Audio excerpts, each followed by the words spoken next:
Bonsoir. Ça fait plaisir de vous présenter les états financiers tels que présentés à notre rapport financier AS 471, prescrit par le ministère au 31 mars 2018.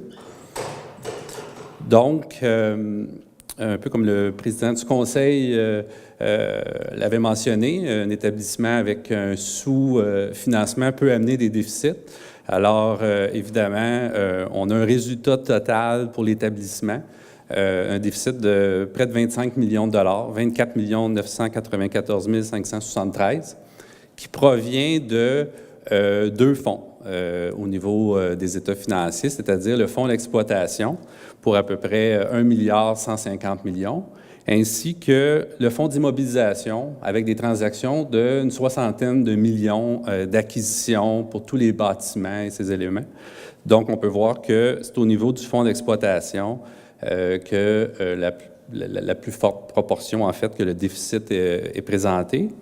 Le fonds d'exploitation est représenté par deux types d'activités. Les activités principales qui comprennent la mission de l'établissement direct ainsi que les activités accessoires, par exemple tout ce qui est recherche, activités commerciales et autres. Donc, pour un total ensemble de 25 millions de déficit.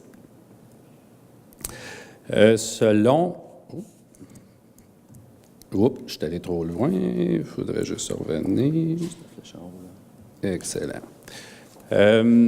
Nos dépenses réelles du fonds d'exploitation doivent être présentées par la suite par programme service.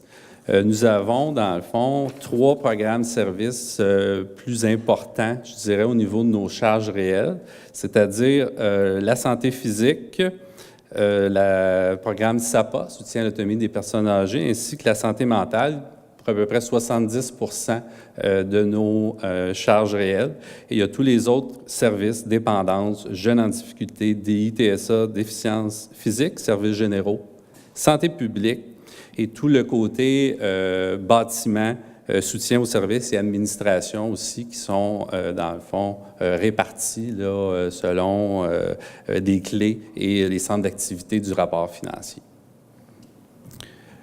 Au niveau des résultats pour le fonds d'exploitation, au niveau des revenus, en fait, 86 de nos revenus proviennent du ministère de la Santé et des Services sociaux et à peu près 6 reviennent du côté de la contribution des usagers pour un total de 1 133 459 000 $. Et vous avez le détail là, des autres types de revenus qui composent là, notre CIUS.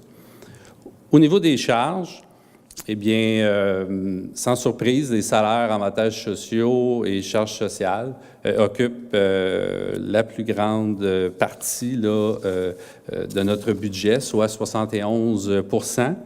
Et par la suite, les médicaments et les fournitures médicales ensemble donne à peu près 9 %, c'est presque 100 millions là, de notre budget. Et vous avez par la suite les autres grands titres tels que présentés, comme je disais, au niveau de notre rapport financier annuel plus en détail.